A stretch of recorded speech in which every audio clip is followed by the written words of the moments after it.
Eu meio que construí o canal inteiro em cima do tópico perguntas para entrevistas, então nada mais justo do que eu responder 10 perguntas que já me fizeram em entrevistas específicas para Python. E se você não trabalha com Python, é uma boa oportunidade para tentar responder isso daqui na linguagem que você usa no dia a dia. Primeiro, essa quase sempre parece de uma forma ou outra, quais tipos são mutáveis e quais são imutáveis em Python. Começando com imutáveis, que a gente não tem todos, mas tem os mais importantes: int, float, boolean, string e tuple. Tem um tipo chamado complex, geralmente ninguém quer saber sobre isso. Tem um tipo chamado frozen set, de novo, geralmente ninguém pergunta sobre isso. E tem alguns outros tipos que não são core do Python, por exemplo, decimais. Dos mutáveis, os mais importantes são list, dict e set. Lista, dicionário e set. Isso daqui já vai jogar a gente na segunda pergunta de uma forma bem legal, que é qual a diferença de uma tupla versus uma lista. Essa aqui quase sempre e quase sempre mesmo me perguntam. E a principal diferença que você precisa saber é essa daqui. A lista tá aqui, nos mutáveis. A tupla tá aqui nos imutáveis. Vamos chamar aqui o nosso Python de tamanho aumentado. Eu vou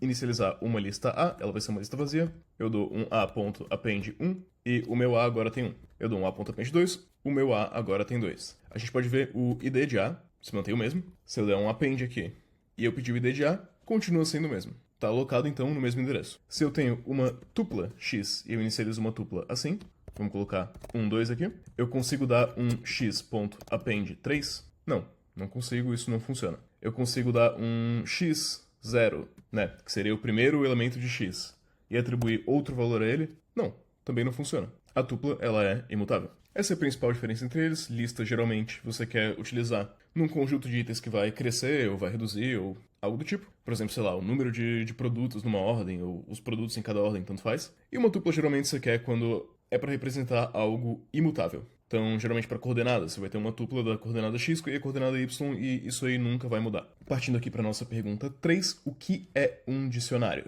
A gente tem aqui o nosso dicionáriozinho, como dá para ver, ele é mutável, e o dicionário em Python, ele não é nada mais, nada menos do que um hashmap. Se você sabe o que é um hashmap, você sabe o que é um dicionário. Se você não sabe, não tem problema, porque eu te explico agora. Ele é um conjuntinho de chaves e valores. Então eu posso ter aqui a chave A, vai ter o valor 3. Vou abrir aqui no nosso Python. Eu vou inicializar o meu dicionário D assim. Eu poderia também inicializar ele assim, tanto faz. Vou botar que a chave A tem o valor 3, que eu consigo ver meu dicionário. Posso dar outros valores também. O meu B pode valer 2. Então eu tenho aqui um dicionário contendo A e B. A vantagem desse dicionário é que eu posso acessar os valores nas chaves em tempo O de 1. Se eu der um dictionary.get B, ele sabe onde o B está, sem precisar percorrer por todos os elementos. Isso acontece devido a uma hashing function. Se você não sabe o que é, vale a pena estudar, mas não está no escopo desse vídeo. E, enfim, esse excesso de valores dentro de chaves em dictionary é em tempo constante. Isso é uma propriedade extremamente boa para várias coisas, incluindo cache, ou verificar se um elemento está presente num grupo. E o dictionary também vai nos responder none se eu tentar dar um get numa chave que não existe.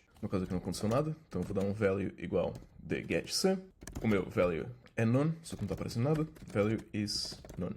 Meu value é none.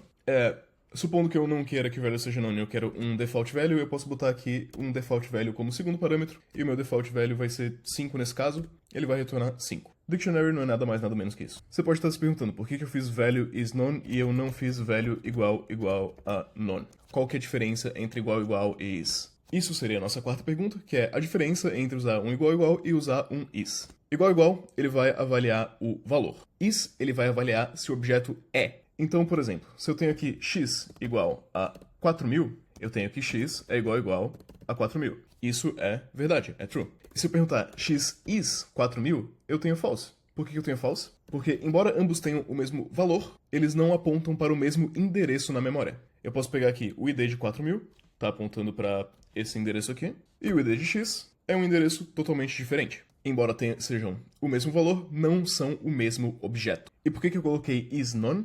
Vamos atribuir aqui x igual a none. Se eu pedir o meu id de none, eu tenho isso daqui na memória. E se eu pedir o meu id de x, eu tenho também isso daqui na memória. Eu tenho o mesmo endereço. Tudo que aponta para none em Python aponta para o mesmo endereço na memória. None só está instanciado uma vez inteira no programa. Essa é a diferença entre o igual e o is. Quase sempre você quer saber se o valor é igual. Aí você tem que usar o igual. Nas poucas situações em que você quer saber se o objeto é de fato o mesmo, se ambas variáveis apontam para o mesmo local na memória, aí eu tenho que usar o is. Python também tem um negocinho legal chamado List Comprehension. E o que uma List Comprehension faz? Por exemplo, vamos supor que eu queira fazer um loop e inicializar uma variável com todos os itens dentro desse loop. Então eu tenho aqui o meu x é uma lista, eu vou fazer um for I in range 0 a 100, eu vou dar um x.append e aqui eu vou ter o meu x, que são todos os itens de 0 até 99 incluso.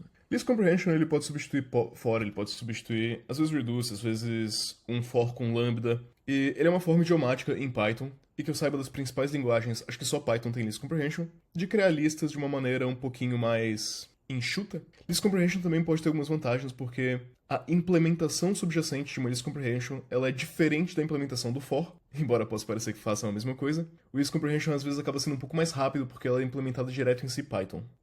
Eu vou chamar aqui minha lista L é igual a uma lista, onde eu vou ter um item, eu vou dar um valor qualquer para o item x, for x in range 0, 100. O que isso aqui está fazendo? Ele está adicionando x à minha lista, dado que x é um valor do 0 a 100. Ele está essencialmente fazendo um loop dentro de uma lista, mais ou menos, e no final, isso daqui, a função disso daqui, é criar uma listinha para mim. Eu dou um enter, eu tenho aqui o L, todos os meus itens. L tem de 0 a 99. Ambos os códigos, tanto o meu for quanto o meu list comprehension, fizeram a mesma coisa, performance um pouquinho diferente.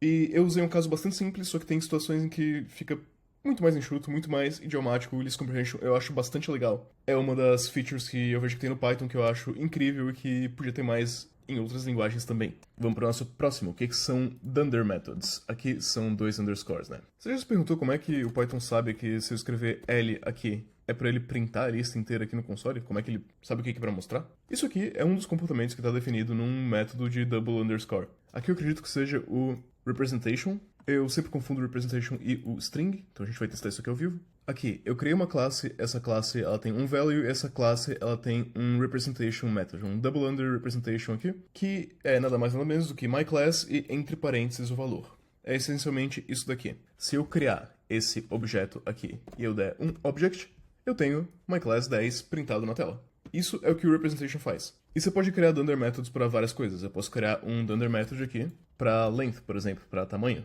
Então, quando eu printar aqui o len do meu object, eu posso mentir. Eu posso simplesmente colocar aqui o tamanho do objeto, é sempre, sei lá, 355 e show de bola. Se eu rodar aqui python dunder.py, eu tenho aqui 355 e já era. Eu posso também sobrescrever como comparações são feitas. Então, no caso aqui eu tenho uma classe, eu posso redefinir como é que a gente vai ver a equalidade ou se um é maior do que o outro. Eu acho que a equalidade é definido pelo double under EQ. Aí o EQ ele recebe um self, ele recebe um other também, salvo engano. Aí a gente pode fazer, por exemplo, se self.value menos other.value for menor do que 5, ou seja, se a diferença entre os dois objetos não for maior do que 5, eu vou retornar true. Esse behavior faz sentido? Na minha cabeça não, mas a gente pode implementar o que a gente quiser. Então a gente vai ter um object aqui 10, um object aqui 8, e a gente vai printar se object é igual object 2. Dou um save, dou um run, a gente teve none, porque eu não retornei nada. Save de novo, roda de novo, agora a gente tem true, porque a diferença foi menor do que 5. Eu posso sobrescrever como é que a equalidade funciona em Python. Esses foram os double unders, agora a gente vai entender o que é um decorator. Decorators são higher order functions, funções que recebem outras funções como parâmetro. O objetivo de um decorator é alterar um pouco o comportamento da função que ele recebe como parâmetro e geralmente executar a função. Aqui eu criei um decorator chamando myDecorator. Esse decorator recebe uma função, ele tem um wrapper dentro dele, e o que ele vai fazer é ele vai transformar a função que ele recebe. Aqui eu tenho uma função chamada sayHello. Ele vai transformar essa função no wrapper. Então, ele recebe a função sayHello, ele retorna o wrapper. Quando eu coloco aqui @myDecorator, o que eu estou essencialmente fazendo é pegando essa lógica aqui, de dentro da função, e jogando aqui. Dá para se pensar como se fosse isso. Vamos voltar aqui para o nosso caso. O que vai acontecer é, ele vai printar isso daqui, vamos simplificar isso para before. Ele vai printar isso daqui também, vamos simplificar isso daqui para depois, porque eu misturo português e inglês. E vamos rodar. Before, hello, depois. Isso é um decorator, é bastante simples, eles são usados para várias coisas. Eu uso eles quase todo dia para autenticação no meu emprego. Na verdade, não é autenticação, mas definir quem tem visibilidade e quem não tem visibilidade para certas coisas do código. A nossa próxima pergunta é o que é uma shallow e o que é uma deep copy. Bom, se a gente tem aqui uma lista A, e ela tem os itens 1, 2 e 3, e a gente tem aqui a lista B, e ela é uma cópia de A, Na real, ambos apontam para o mesmo objeto. Eu coloco b is a, como a gente já aprendeu o b, eu tenho o meu true. Se eu der um b.append 4, o 4 é apendado no b, né? Só que como a e b são o mesmo objeto, o 4 também é apendado no a. Tem como a gente corrigir isso? Tem. Se a gente importar o copy do Python, eu posso colocar que b é igual copy.copy. Agora, o meu a tem isso daqui, o meu b tem isso daqui. Ambos no momento têm a mesma coisa, só que se eu der um b.append 5, no meu b eu tenho o 5, no meu a eu só tenho a lista original. Eu posso dar um b is a e eu tenho false. Eles não são mais o mesmo item. Isso é uma shallow versus uma deep copy. 9. O que são lambda functions? Lambda, não ser confundido com o lambda da AWS, embora o espírito da coisa seja o mesmo, é uma função anônima. Eu posso criar aqui a minha função lambda, que é isso daqui, recebe x e y e soma x e y. Você pode pensar, pô, mas isso aí não é muito útil, né? Eu podia só ter criado uma função normal. De fato podia, só que tem casos que é um pouquinho mais idiomático você criar uma lambda. Eu tenho aqui a minha listinha, eu tenho um list map e aqui um lambda. Ao invés de definir toda uma função para elevar os números ao quadrado, eu só joguei aqui rapidão um lambda, uma função anônima, uma função sem nome, que vai elevar meus números ao quadrado. Se eu rodar aqui o meu código, eu consigo ver que ele levou todos os números de 1 a 5 ao quadrado. A última é async.io versus threading. Como esse vídeo está muito longo, eu não vou entrar em muitos detalhes. Ambos têm a ver com paralelismo em Python e operações assíncronas. Async.io geralmente é mais usado para coroutines e para lidar com non-blocking I/O operations, enquanto threading vai fazer paralelismo no mesmo processo e acaba levando um pouco de vantagem em CPU-bound tasks. Isso não foi uma explicação excelente, mas é um gancho para puxar para o próximo vídeo a fazer Async.io versus threading.